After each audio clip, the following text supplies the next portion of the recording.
Diploma in nursing science and midwifery এবং diploma in midwifery কোর্সকে স্নাতক সমমান ডিগ্রি পাস কোর্স করার দাবিতে মানববন্ধন ও অবস্থান কর্মসূচি পালিত হয়েছে দেশের বিভিন্ন জেলায়।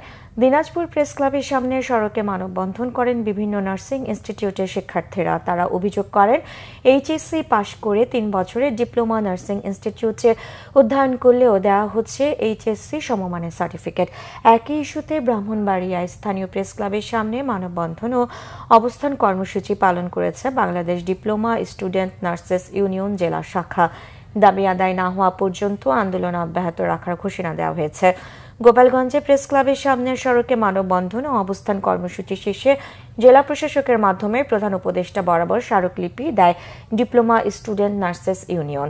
একই দাবিতে সাতক্ষীরা সদর হাসপাতালের সামনে মানববন্ধন ও অবস্থান কর্মসূচি পালন করে Bangladesh diploma student nurses union জেলা শাখা। নেত্রকোনায় স্থানীয় প্রেস ক্লাবের সামনে ঘণ্টাব্যাপী মানববন্ধন হয়।